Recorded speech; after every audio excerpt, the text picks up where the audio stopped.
e shikojmë edhe kohët e fundit Trumpin që është po pra bullizues dhe intimidues ndaj fjalës së lirë, por vetëm me Putin jo, sepse ndajnë ndoshta të njëjtin personalitet deri diku me atë dorën e hekur të autokratike dhe kanë interesat të cilat janë më të ngjashme se sa me interesat që mund të ketë Trumpi me lider të ndryshëm të Bashkimit Evropian.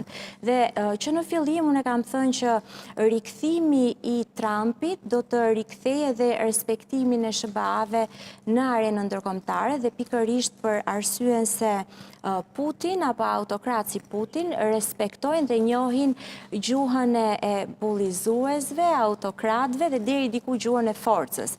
Dhe Trumpi këto gjëra dit i bëj shumë mirë. Dhe ndaj edhe marrëdhënia e tyre duket sikur është një marrëdhënie miqësie, pra e dy miqve, por nga ana tjetër me këto tërheqjet pas që Trumpi bën her pas here janë ato momentet e frustrimit kur Putin nuk e çon ujin tek burimi i Trumpit, por gjithmonë stepet dhe bën një hap prapa kur vjen diskutimi për një armë pushim, siç e pam edhe në takimin e Budapestit, i cili u stopua dhe u ngri për këto momente. Akuzuan bashkëpunëtorë më të ngushtë Putin për këtë. Është e vërtetë kjo që ndron apo jo?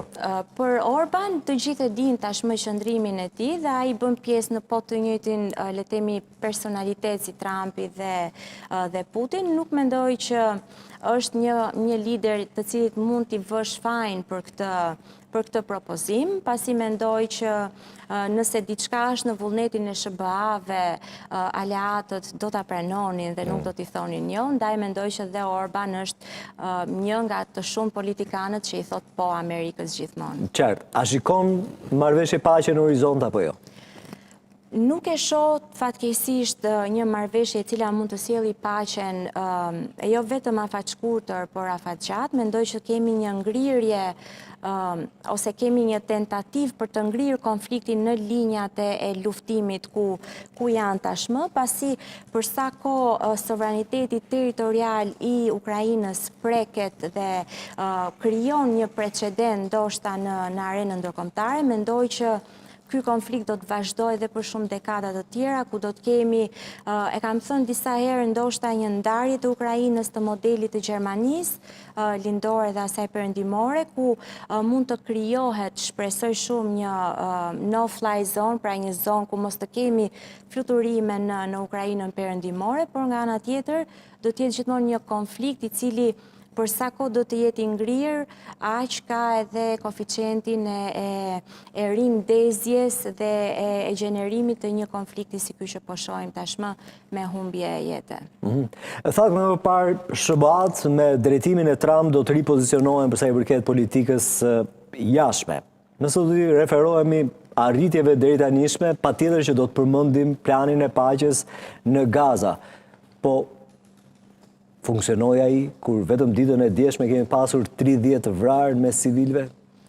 Jo vetëm që nuk funksionoi, por vrasjet e civilëve vazhdojnë dhe nëse do t'i rikthehemi atij shkëndijës së fundit të moskthimit të mbetjeve të vrarëve izraelit në territorin e Palestinës, mendoj që nuk mund të justifikohet vrasja e 200 apo 300 njerëzve me vrasjen e një personi. Edhe pse duket sikur gjithmonë lufta ka këto statistikat e ftohta të vrasjeve, por mendoj që për sa kohë aspirata dhe perspektiva e Palestinës si një shtet edhe subjekti i drejtës ndërkombëtare nuk përcaktohet në këtë plan të propozuar nga SBA-ja, mendoj që do të vazhdojmë dhe do të kemi çedime dhe thyerje të këtij armpushimi në mënyrë të vazhdueshme nga ana e Izraelit dhe për më tepër mund t'i rikthehemi edhe një herë për shembull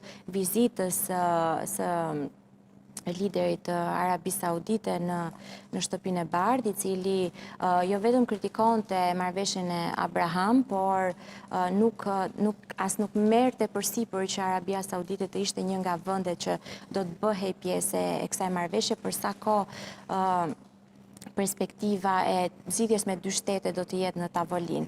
Dhe kjo tregon që ende vazhdon dhe ka një lloj rezistence nga vendet e gjirit, të cilat përpiqen që zgjidhja me dy shtete mos të vdes dhe të vazhdojë të jetë një alternativë e mundshme. Marrëveshja përcakton gjithashtu edhe përgjegjësia apo jo? Fakti që Izraeli vazhdon që të sulmojë dhe të shkaktojë viktima, a duhet penalizohet? Nuk është e vetmi arsye pse duhet penalizohet Izraeli në fakt, ndër të tjera, patjetër. Nëse do të shikojmë për shembull letrën e dërguar nga Trump në Izrael që mos të merreshin masa apo mos të dënojë Netanyahu, kjo flet qartë për një të ardhmen ndoshta ose për të ardhmen që e pret Netanyahu. Dhe do të isha një paralele këtu me Netanyahu dhe me Zelenskin fatkeqësisht, të cilët në momentin që kjo luftë mbaron do të kenë një të ardhme jo shumë pozitive për veten e tyre. Për sa i përket Netanyahut, mendoj që jo vetëm gjykata ndërkombëtare penale e pret me një urdhër arresti, por ka edhe patjetër i kemi folur disa akuza për korrupsion dhe shkelje drejtave të njerëzit. Jo, nuk po flas për ato, edhe Shtetet e Bashkuara të Amerikës tani për qenë pak të drejtë duhet marrin një lloj mase apo jo, përderisa kanë garantuar marrëveshjen. Patjetër, po për sa kohë Izraeli dhe mbrojtja, le të themi, e Izraelit është një nga detyrat e përcaktuara për SBA-t, mendoj që nuk do të ketë një marrje masash, por mund të kemi në nivel show ndoshta deklarata nga ana e Trumpit që i bën thirrje Netanyahut për të patur një reagim, por nuk mendoj që do të kemi marrje masash. Po çfarë ka mbetur ende për sulm atje? Në Gaza. Në Gaza. Ajo që ka mbetur atje në fakt i lirë është objektivi primar dhe fundor i Izraelit, që është farrosja e popullsisë. Këtë e shikojmë jo vetëm atë që ka ndodhur për ditë, pra me agresionin apo me vrasjet e civilëve, por e shikojmë dhe me fushatat e shpopullimit dhe të zhvendosjes së popullsisë si në rripin e Gazës dhe në bregun perëndimor, po aq kemi tashmë janë bërë publike edhe disa le të themi këto shpopullimet me dëshirë apo jo të popullsisë palestineze në kontinentin afrikan për shembull, apo dhe në Indonezi dhe Malezi, ku janë të investuar për të larguar nga Palestina. Dhe kjo është ajo që ka ngelur ende. Për sa kohë Izraeli nuk do të shkojë në fund të objektivit, genocidi dhe spastrimi etnik do të vazhdojnë.